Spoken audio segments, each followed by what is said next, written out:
Hello, everyone. We're out. We have a pretty crowded room, standing room only. But judging by the name of this panel, what's all the hype? Clearly, all of you want to find out. So thank you very much for being here. My name is Amy Harder. I'm executive editor of Cypher News, where we cover climate technologies.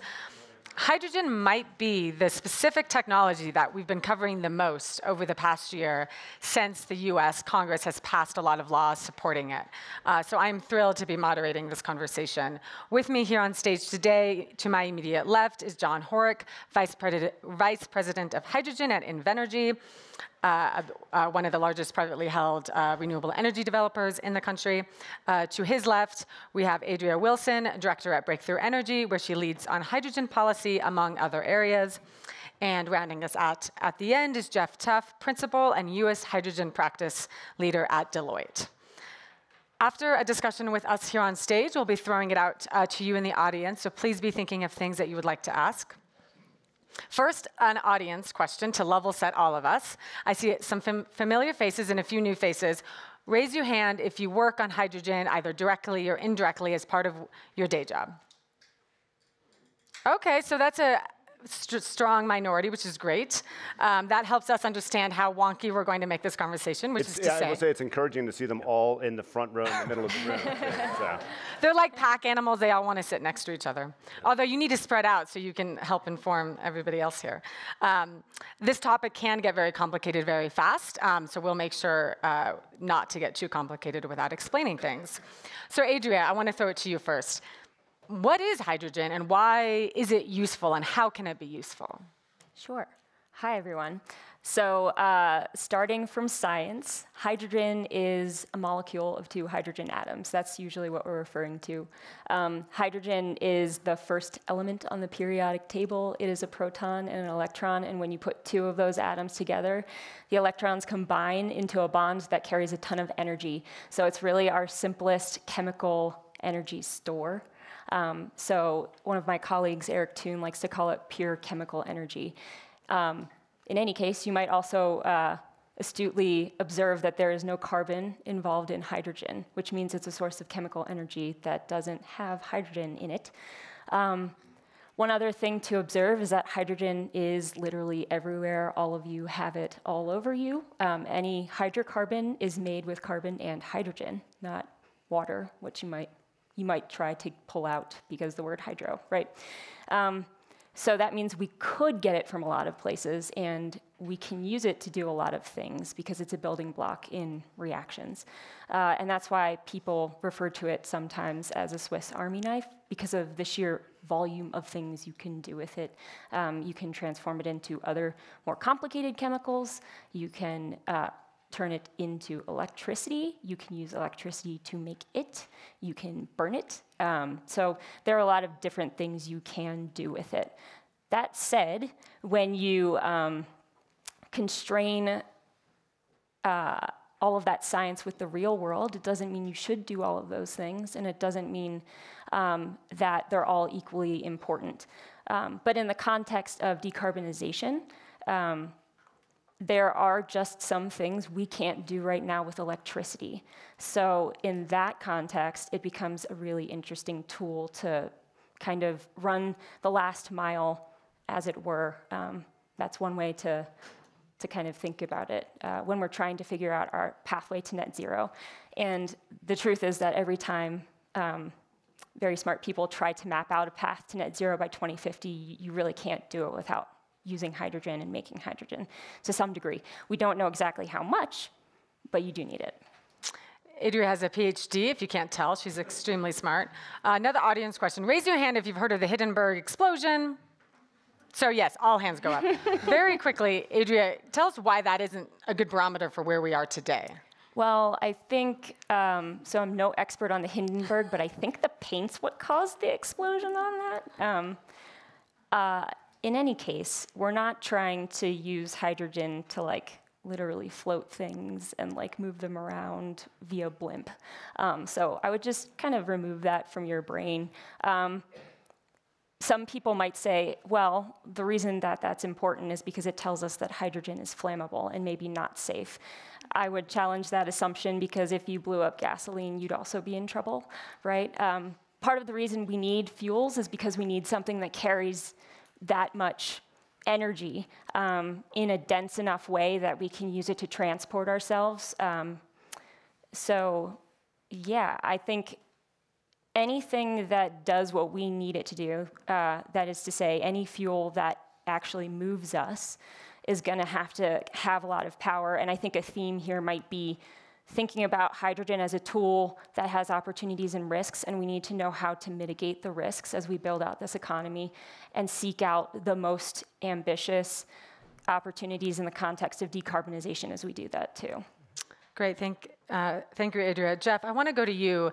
It seems like since 2020, I remember writing a column when I was at Axios still, suddenly there's all this interest in hydrogen, and that was even before the IRA, the Inflation Reduction Act, and the infrastructure law gave it a bunch of subsidies. Why is there suddenly so much interest in hydrogen, and where do you see the forecasts going out in the next 30 years?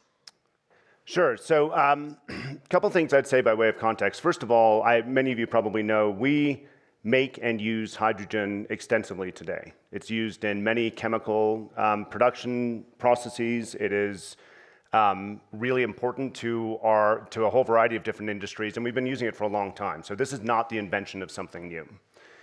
The second thing I'd say is that this is not the first hydrogen revolution. And I haven't been necessarily around and plugged into the previous ones, but what I hear from my colleagues who have been, and who have been in the hydrogen space for 40 years at this point, is that this is the third time, roughly, that we've gotten as excited as we have about the prospect for clean hydrogen or cleaner hydrogen. But this time could be different. And what is stimulating it primarily, I think, at this point is regulation and tax incentives that are popping up in a variety of different ways around the world, and just good old-fashioned competition. So this time around, we actually look like, and I say this without actually having lived through the first two hydrogen revolutions, so excuse my parroting some of what I've heard from others as well, but we actually have the technology on hand. We know how to make cleaner hydrogen. So we haven't touched on this yet, but I'm sure we will touch on the variety of different colors of hydrogen, and we will break those down. But ultimately, what we're aiming for is low carbon intensity hydrogen, which covers at least some of the colors that you've likely heard about before. And we will, I believe, as a world, start to move to a standard and a metric around what carbon intensity actually gets us to a clean version of hydrogen. We have the technology to make low carbon intensity hydrogen today, probably at a more advanced state and a lower cost than we have historically, but it's still really expensive. And so in order to actually bring down the cost, like with many technologies, not just energy technologies, you have to drive up scale. And you can't drive up scale unless you actually get some stimulus into the system to get the whole thing going. And so what we've started to see, not just in the US, but in various parts of the world, are government incentives to, on both the supply side and on the demand side, to get people going, to get people interested in exploring ways that they can both produce hydrogen, clean hydrogen, and use clean hydrogen in their operations in a way that is not cost prohibitive. Here in the US, two things have happened over the course of the last 18 months that has not only accelerated interest here in the US, but really caught the attention of the rest of the world. And you may have heard a lot of the discussion about whether or not it's actually it's the right thing to do from a global perspective, but it's gotten a lot of other economies, a lot of other governments really interested in looking at ways to, if not replicate, then do something similar to what we've done with the Infrastructure Act and the IRA. And I'm sure we'll go into this in more detail, but those two mechanisms have really stimulated a lot of activity. The Infrastructure Act had a variety of different mechanisms to spur direct investment in the development of clean hydrogen through at least $8 billion that they earmarked in the Act for the development of low carbon industrial hubs or hydrogen hubs, and I'll come back and talk a little bit more about that before. That got a whole lot of people interested in trying to access those $8 billion to offset their own private investment costs. Then the IRA came along last year and suddenly created the tax incentives that made clean hydrogen immediately cost competitive with other energy sources that it would be displacing. And of course, there's lots of clarity that needs to be brought to the IRA. There's lots more that needs to be unpacked from what's actually going to come from that. But we actually now believe that with that policy in place, there will be enough running room for producers of hydrogen to do it at a cost that actually starts to take out some legacy carbon-based fuels from their system. So I think I'll leave it at that for now. I'm sure we will come back and talk about how to actually get things going in the hubs and some of the fundamental challenges, even with those policy incentives in place that still exist, but there's a lot of activity right now, and I think the interest has really peaked over the course of the last 12 months, primarily because of policy intervention. Definitely. And let's go really quickly to another audience question, participation moment. Raise your hand if you've heard of the hydrogen rainbow color scheme. Is that something you're familiar with? Okay, it's interesting. More hands went up knowing that than working on hydrogen. So it seems like the color scheme, for better or worse, has gone relatively mainstream. We're going to dive into that in a moment, but first I want to go to Jon. I understand that Invenergy, you're focused on renewable energy hydrogen, also known as green hydrogen. Can you talk about why a company like yours is interested in renewable hydrogen? Yep, thanks. So to step it back for folks who are not familiar with Invenergy, we are North America's largest privately held owner, developer, and operator of renewables. So wind farms, solar fields throughout the country, others in the pipeline in Canada, the US, Mexico, Europe, Asia, et cetera. But we also own and operate 13 natural gas power plants. So that also is part of our DNA and our legacy, which from our perspective really gives us experience with fuel handling and you could say molecule handling. So to us, those are really the building blocks of becoming a utility scale clean hydrogen producer, where we have active control of the clean electrons that we can choose to apply to any of our projects to bring in water and produce clean hydrogen, but then know how to handle that on the back end and work with partners to help build the market. So why we got into this in the first place, step back even a bit before, say, the hype started with IRA under discussion, et cetera, probably about 4 years ago, just took a look ahead as everybody is doing and saying decarbonization truly is a long-term trend in the world and in business in the coming decades. But I think this has been alluded to, the fact that there's the notion of, can we electrify everything? And Adria did mention this. Certainly there's the notion of having scale for electric vehicles in our homes, replacing potentially gas stoves with heat pumps.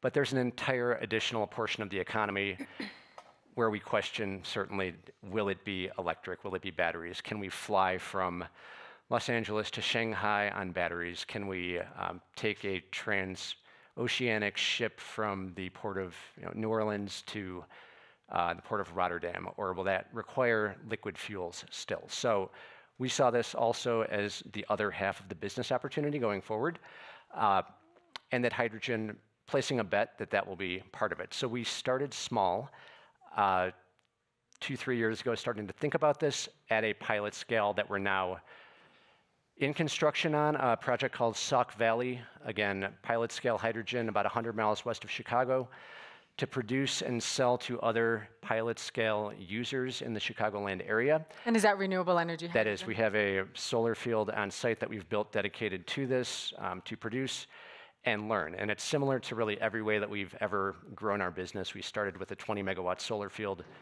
10 years ago. Our biggest now is 60 times that in Texas under construction.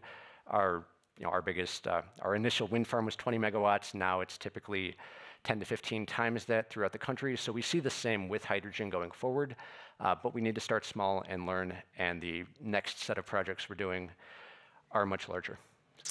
So, Amy, can I just build on that super quick? So, because I realized I forgot to answer half your question. So, there's a lot of pilot projects and a lot of announcements that are happening around the world today. So the real challenge in getting to scale on clean hydrogen is moving beyond the announcements, moving beyond the pilots, and I think it's fantastic the pilots are starting to happen, but to actually get to final investment decision on big scale production, and that's the hurdle that we have to overcome right now.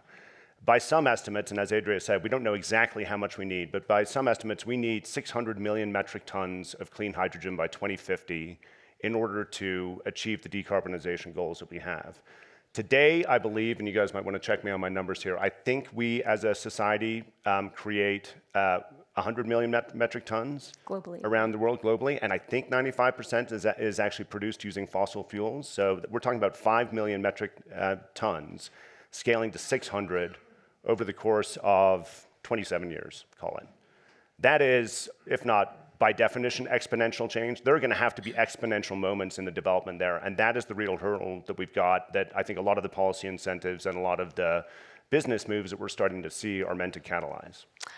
Let's unpack that a little bit with the laws that we've mentioned. So the infrastructure law has created federally funded hydrogen hubs that'll be home to a ton of infrastructure to make and move the hydrogen. There's also the tax credits in the Inflation Reduction Act.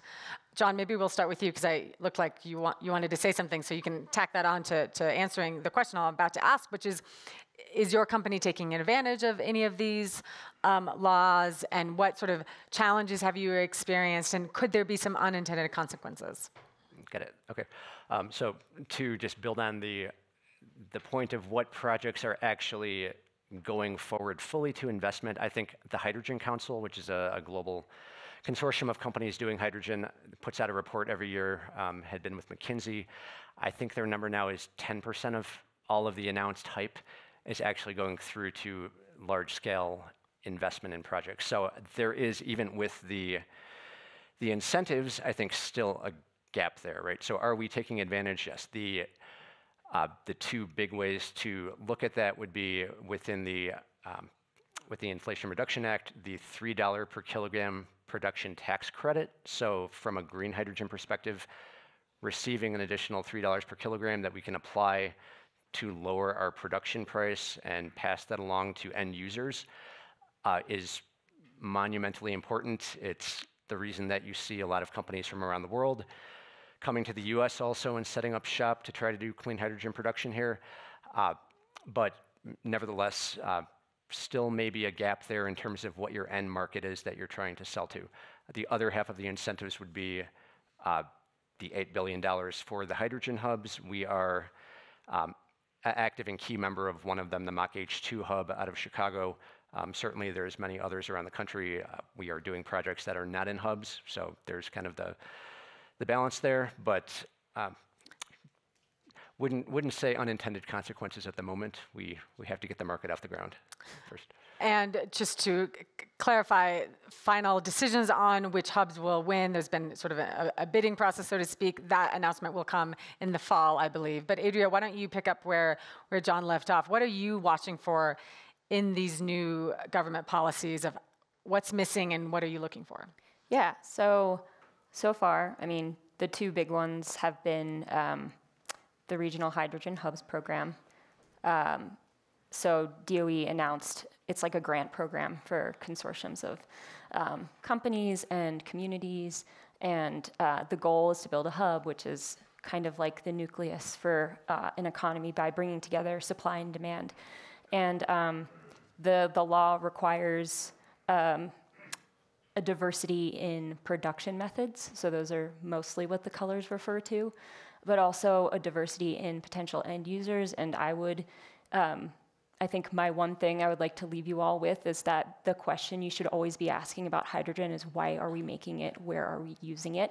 Not so much how are we making it, it's more about where the demand is, like where can you not use electricity, where do we need to use hydrogen? So the hubs are kind of more focused on producing it right now because a lot of the places where we want to use it are still needing encouragement to take it. So it's hard to like find the offtake for things that could be really meaningful, like clean steel production using hydrogen. It's one way you can really decarbonize steel making, for instance. It's one way to make jet fuel and shipping fuel with electrons and hydrogen instead of using fossil fuels. There are places we already use it today. Geoff, I think you mentioned this. Hydrogen is a mature market. We make about 10 million metric tons in this country today, and you get about 10 molecules of carbon dioxide for every molecule of hydrogen. It's really, really dirty. And so but That said, we know how to make it. We know how to make that cleaner. Then there are more innovative ways to make the molecules. So I think we kind of have a head start on the supply side. And what we're looking for is how, frankly, the IRA gets implemented, the tax credit, because that's where you're going to get answers to the question, how do we calculate how clean these molecules are? And that is just a can of worms. So that's one thing that needs to happen. We need to get it right. The other thing, though, is that we think there needs to be more support for demand side stuff to help the people take the hydrogen that could use it in a really meaningful way for decarbonization. Thanks, and we'll come back to some of those points, certainly on the demand side in a moment. But first, the talk of hydrogen hubs brings up a good point, and we want to turn to a video, a brief video from Deloitte on the potential of hydrogen hubs on the Gulf Coast. Some of you who may have been in the Chevron CEO conversation, he mentioned that Chevron is looking to do this, and this is sort of the ilk of what Chevron's considering. But before we get to that video, Geoff, I just want to toss it to you to kind of cue up the video. Yeah, so I'll cue up the video super quick, but I want to say a little bit more about what hubs are and what the concept are, what the concept is behind them. So first things, either you can take what I'm about to say with a grain of salt or think it's right, because I'm a self-admitted strategist. That's what I've done my entire career. And the reason I'm drawn to the hydrogen space is because it is no longer a technology problem, I don't think. It's a business model problem. And if we can get the business model right, then we will be able to produce it at scale because we have the technology, we have the know-how. And as Adria said, right now the business model is off, in part because we don't have the demand side of the equation sorted out. What you can think about, and this will apply, I think, to many clean energy technologies. For those of you that work in the energy space, you'll recognize this dilemma. It's commonly referred to as the chicken and egg problem, which I think is actually too simplistic a way to describe it, because it's not just a chicken and egg. So when the chicken and egg problem is talked about, just to be clear, what people say is the supply side of the equation doesn't want to move until they get signals from the demand side of the equation that they will buy their hydrogen at a price that makes it worth it to produce, but the demand side doesn't want to go and make those commitments until they know that the supply side cost is going to come down. That's a simplistic way of thinking about what a so-called chicken and egg problem is. Actually, what we're facing in the production of clean hydrogen, and I haven't quite figured out the right language system, maybe you all know it better than I do, but it's like a multi-party first mover challenge, okay? Because not only do you have first mover challenges in the supply side, demand side of the equation, but within any given industry on either the demand side or the supply side, you've got multiple different players who in theory could be first to the table to solve that challenge, but they're trying to think competitively about when they should move. Should they have someone else make the investment to bring down the cost in a market that allows them to be a fast follower, or should they hold back? And so without going into where all the various different first mover challenges are, this is a systemic challenge that we're trying to solve, and it requires systems thinking to actually move beyond it. A hub is a system, by definition. So the idea behind a hub is if you can get producers and users of hydrogen or any clean energy technology together in a region, working together collaboratively and recognizing that traditional business models, traditional ways of setting up contracts and managing risk and thinking about asset life cycles actually won't work if we're going to get beyond the multi-party first mover challenge. If you can get them to do things differently, then we'll make progress. And so one of the reasons I'm so excited about the work that we're doing in the hydrogen space and the stimulus that's coming down the line is that it really does focus on a market-oriented mechanism. And I'm a very, very firm believer that we will not solve this energy challenge or any energy challenge relying on policy alone.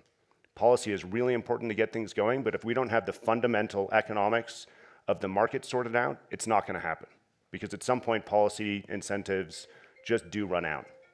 So, we Deloitte are working with a number of different hubs around the country. Many of you may have heard over the last year or so, we've committed $1 billion to sustainability and climate around the world. We've taken part of that $1 billion investment and said, we're going to use this to make clean hydrogen a reality here in the US. So there are, at this point, 33 hubs that are competing, down selected from a list of 76 that went into the first submission in November to the DOE process. There's 33 that are in contention for some of that $8 billion of money right now. We're working with a couple handfuls of them. And one of them, which I think is really interesting, is the Gulf Coast Hub. It's interesting because not only do you have the legacy infrastructure and the legacy players to bring to the table already in a place where there's a lot of production and a lot of use in heavy industry, where clean hydrogen could be an ideal application, but you actually do have a recognition that, it depends on which company executives you talk to at which points in time, but traditional energy, old energy, is under existential threat. It is. Okay? We don't know how long the energy transition is going to take. We don't know where it's going to land. We don't know exactly what the outcomes are. But we will live in a different energy world 50 years from now. And so these companies have to do something differently. So a lot of the activity that you see in the Gulf Coast right now is actually aimed at trying to see if they can be one of the first regions that actually solves the challenge behind clean hydrogen. And it's happening in a lot of other places around the country as well.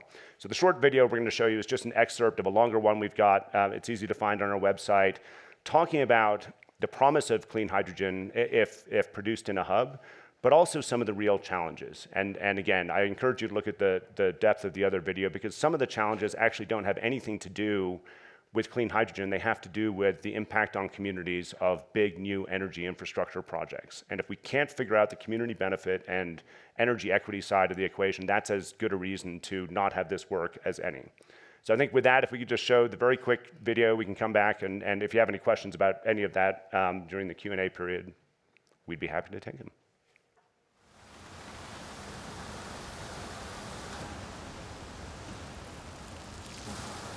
I don't think we or many people believe that clean hydrogen anymore is a technology problem. It is a business model problem.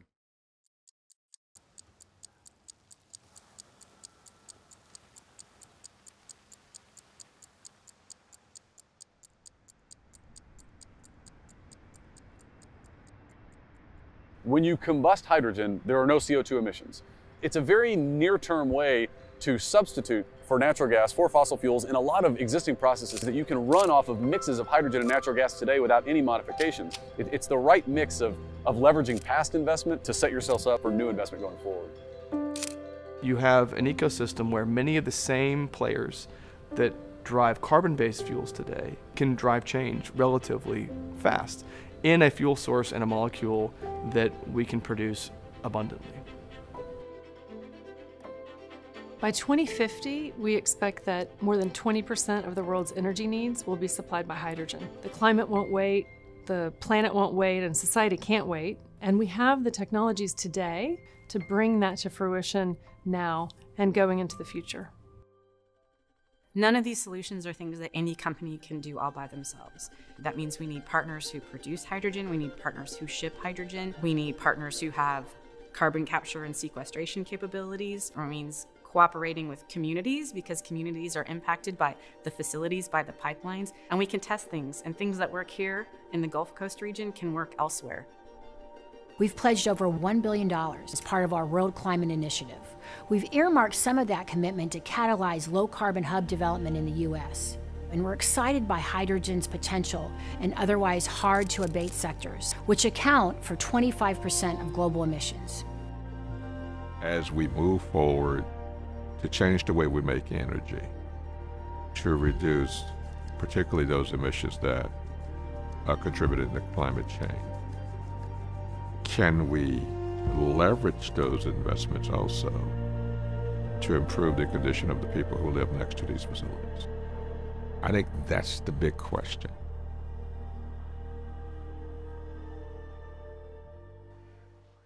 So that is an example of what many of us might call shorthand blue hydrogen. Natural gas with carbon capture is one example of what that video is showing. Adria, I want us to go back to what we talked about a few minutes ago about the rainbow of hydrogen ways to produce it. Can you talk about if you think that's, to what degree is that a good way to think about this issue, and how can we ultimately, whether it's made with natural gas and carbon capture or electrolysis with renewable energy, how can we make sure whatever we produce is actually clean? Well, I hate the colors. I will say that. It's overly simplistic, and you can't compare apples to apples with those colors, because basically what somebody is saying to you is, here's how I made it, but you don't know where they drew the boundary conditions. Hydrogen is a system. You've already said that, Geoff. So the way I, albeit simplistically, draw the system to try and approximate how you should be thinking about this is, you have to get the starting ingredients, and then you make the hydrogen, and then you might have to store it for a little while or move it, and then you use it somewhere. You can pull pieces of that out. You can make hydrogen where you use it and cut out some of those things. But when you say blue hydrogen, you know, you're talking about using natural gas to make hydrogen. You rip the hydrogen off of a molecule that has 4 of those and 1 carbon, and then you capture the carbon dioxide that results. It's a different system than, you know, using renewable electricity. It's just, you can hear the different components of each as I describe them. It's easier to say green, it's easier to say blue. There are other colors, right? But the question is, you know, where are your starting materials coming from? Is it solar power? Is it nuclear power? Is it, you know, a resource you pulled out of the ground? Is it biomass? How are you transforming it? Each stage of that like system that I drew in the air that's not really there, but I'm hoping you're seeing dots with lines, is part of a math equation. And when you start to like build out the math equation, like how much carbon is associated with making the electricity or with pulling that thing out of the ground, how much is associated with the actual process to make it, how much is associated with the process to use it, to move it. That all adds up to what the carbon intensity of your hydrogen process is. But the real question is, how much did you reduce the overall process to do the thing at the end compared to what you were doing before? So it's not necessarily even about adding it up. It's about what's the difference between that and the baseline, right? So that's a very long way of describing what carbon intensity, what life cycle assessment, those words mean. And that's where we really need to pin the conversation. So I would encourage you to be suspicious of colors when people tell you what they are. Ask the question, how are you making this? How are you ensuring it's low carbon or zero carbon, frankly, as close to that as possible?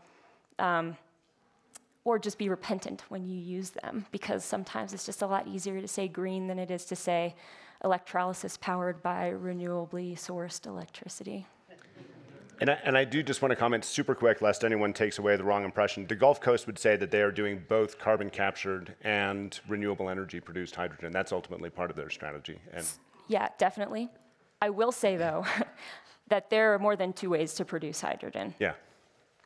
There are some ones that might also sound like crazy talk, too. Like, you could mine hydrogen out of the ground. It's called geologic hydrogen. It means we don't have to worry about transforming it once it's at the surface level. That's interesting.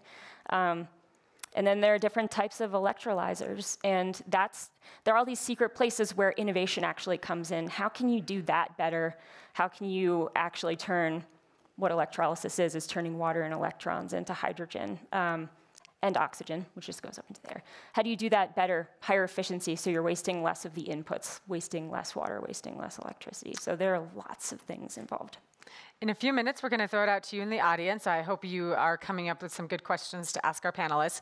But one question I want to bring up that we've teased earlier is, ultimately, we're all here, I'm assuming, because we care about energy and climate change, and we think something should be done with hydrogen. And ultimately, we need to talk about what are we using it for. So we've spent some of our time talking about how it's produced, but what are some of the best use cases? And alternatively, what are some of the use cases that might be bubbling to the surface that might not be the best use case for something like hydrogen? John, maybe I'll throw that one to you first, but would love to hear from everybody. And it kind of builds on what I was going to say to the last comment here about just the different colors. They all, I'd say, have their place now and in the future, various degrees, right? Because they all have a certain cost. So as somebody who worked previously for 15 years working with, as an engineering consultant building projects, thinking from the end customer's perspective of what they're trying to achieve, it's always from their point of view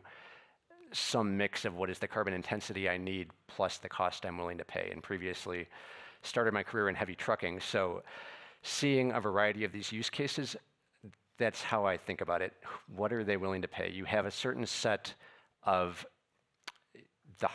the truly hard to abate sectors. Okay, ammonia, steel production, where if they were going to use hydrogen, it has to be relatively competitive with natural gas, and that's the $1 to $2 per kilogram target, relatively hard to hit with clean hydrogen. Now, the next set I think up there is long-haul transport, really goes with the need from their perspective of being competitive with diesel. So that's a higher target, 4 to 6 kilograms, something that you would typically pay per gallon for diesel. The difference between these two is in the end user and the fact that it's, you could argue, much simpler for the large industrial players because they're one spot, they will take a whole lot at once. And if you were going to do a hydrogen project, it's easier to set up if you could hit their cost. The trucking market, much more diffuse. And so everybody in that market is very curious and interested in trying things out, but they've got the alternate option of electric vehicles. So there's no assumption that they have to go with hydrogen right now. So there's always that complexity.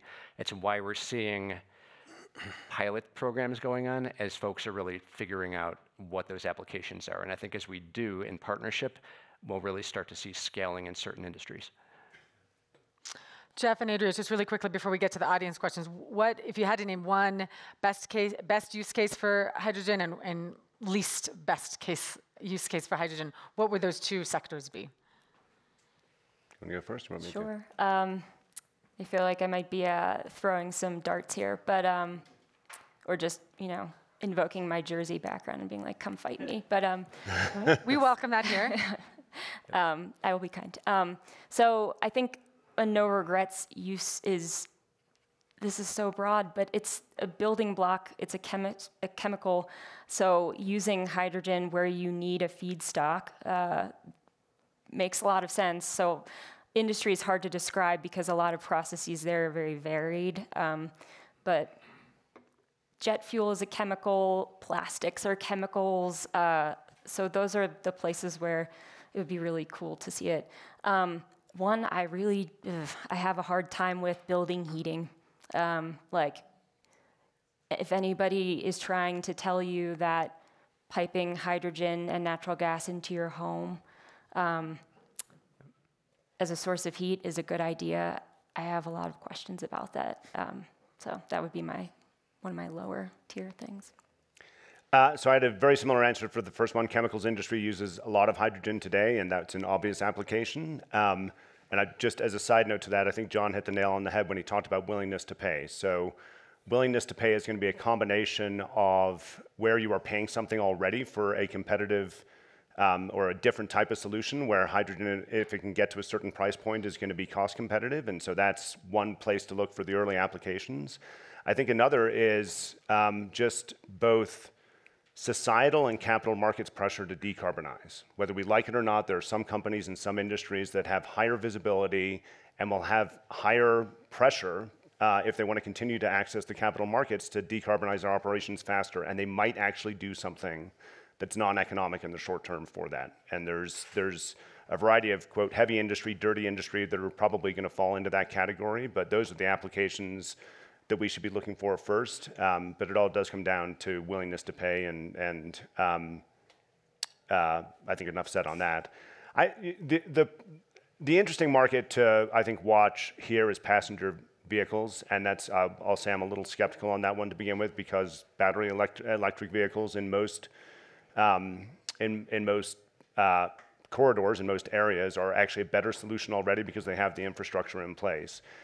Fuel cell electric vehicles are a great solution, but they have a long way to catch up in terms of building out the infrastructure and the transportation needed to actually make it viable. And so the question is that the best place for us to be focusing our attention? Yes, there are some policy incentives in some places like California that may lead that market to unfold faster, but I would much rather see the natural uptake of clean hydrogen in industries that do have the willingness to pay and where there's an obvious gap in terms of their decarbonization solutions.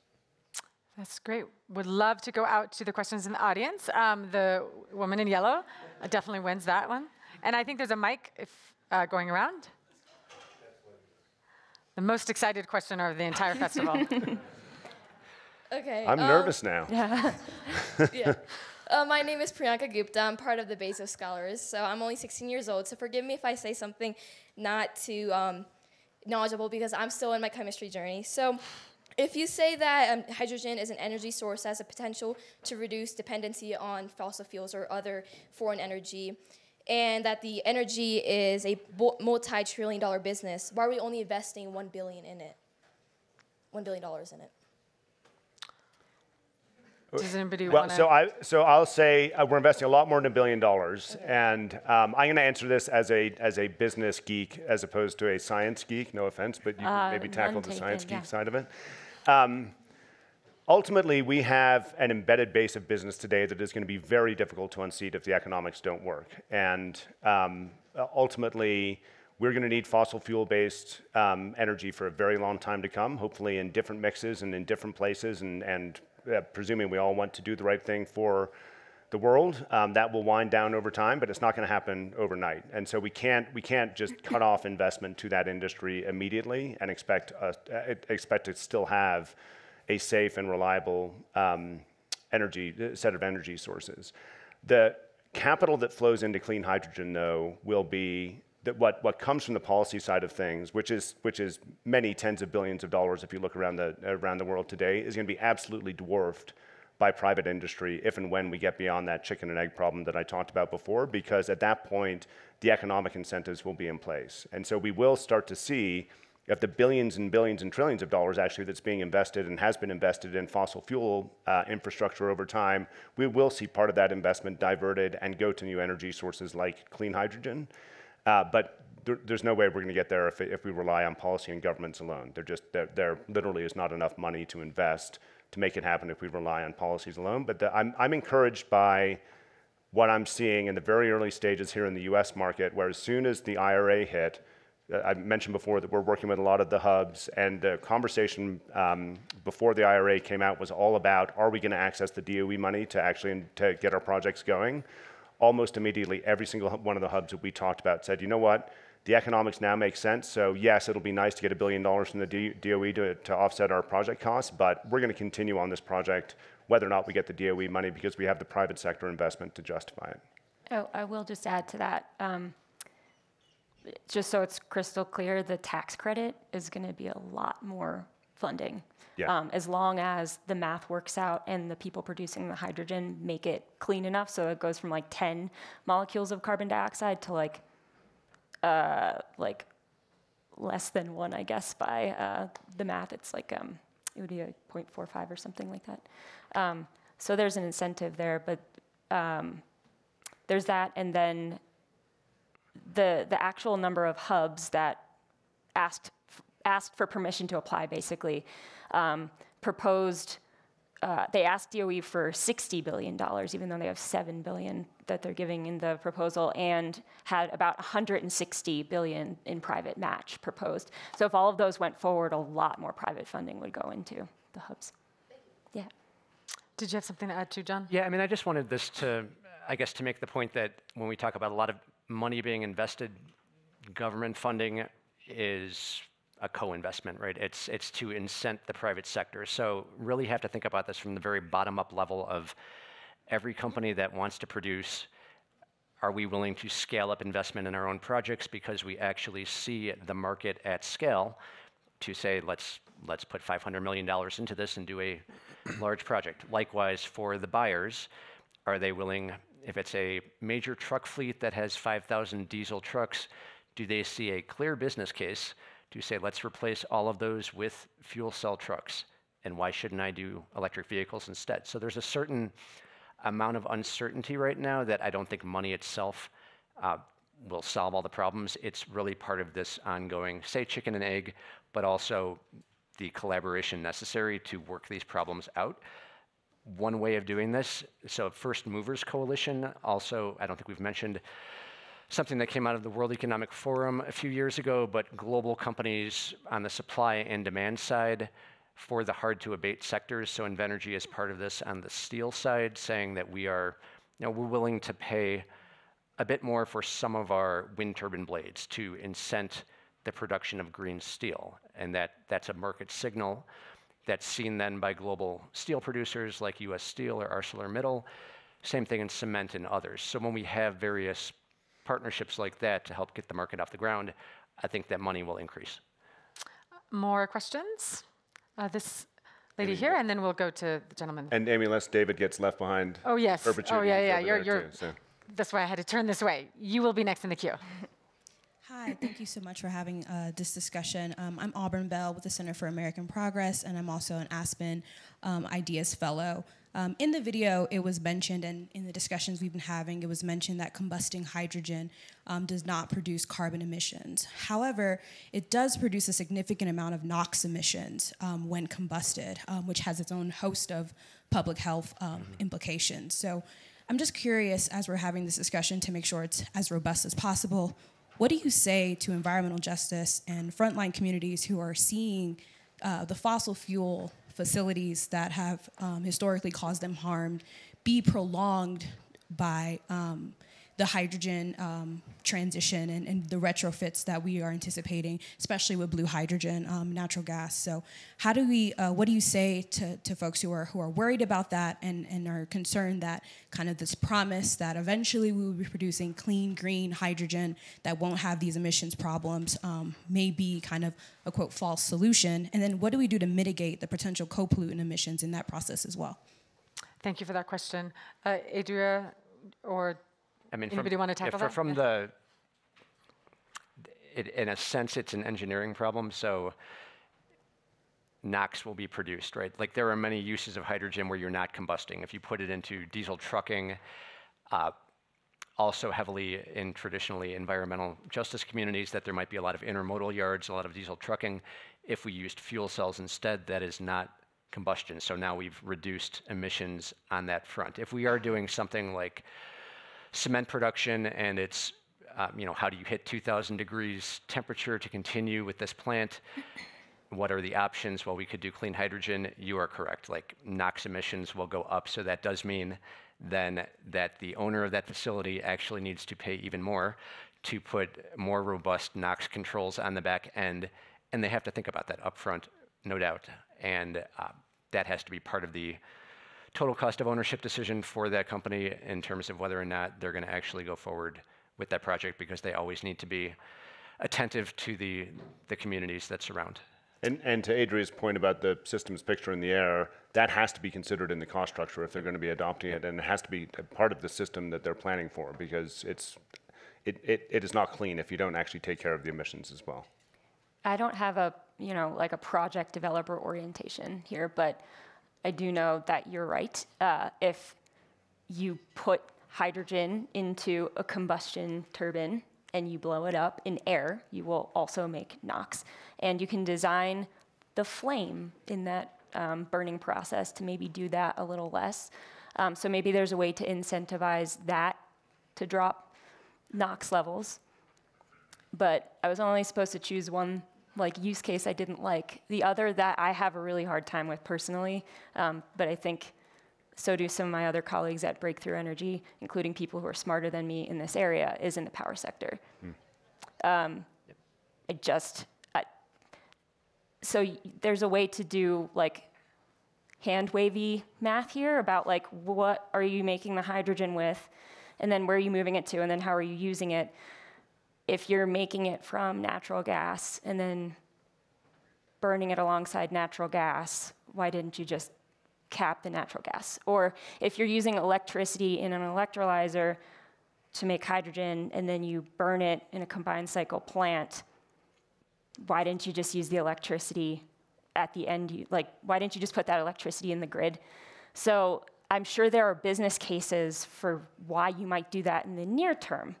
I'm not saying there aren't, but I am saying I think when you're looking at scalable climate solutions, that's not where we should be using this first. And the challenge is that those turbines in the power sector are some of the places where it's easiest to use hydrogen first. We have just a couple of minutes left, so why don't we combine the last two questions I had promised this gentleman in the... She actually just answered. Oh, perfect. Would love to get you here. You've been patient. I could just be loud. Oh, I think they use the mic to record it. Thank you. So on a somewhat related note, thinking about potential unintended consequences and recognizing that there's multiple ways to produce the rainbows of hydrogen, we're also in a severe water crisis in many areas of the country. So to the extent that we're using water, what is the quality of the water that needs to be used? Are we essentially talking about using drinking water to make, or could it be brackish, or even, how pure does it need to be? I could take that. Yeah, John. So one thing I didn't say here is that hydrogen is for the hard-to-abate sectors, but it's also very hard to develop projects. And one reason for that is that you have to line up several factors that don't usually exist in the same spot, one of them being that you have sufficient water, as well as being near demand, being near power lines, being near a good piece of land. So to the point about water, you can really use any source of water as long as you spend more money in the project development to clean it up to be extremely pure, demineralized quality water for an electrolyzer. I think probably a different set of expectations for blue hydrogen, but we need... Would it be cheapest to use drinking water? Because it's already clean? It would probably be cheapest, right? So that's really a discussion with the community, whether or not they're in a place Arizona might not want to do. Arizona, not at all. Nope. I mean, when you're into places like that, you're talking about such a challenge for agriculture and farm water, but if they're very interested in the project, it may be a case of taking wastewater out of local wastewater treatment plant and helping that water source be cleaned up, yeah. Well, I know we are out of time, but clearly this audience has shown that there is a lot of hype around hydrogen. I want to say thank you to the panelists and everybody here for joining us today. Thanks, Amy.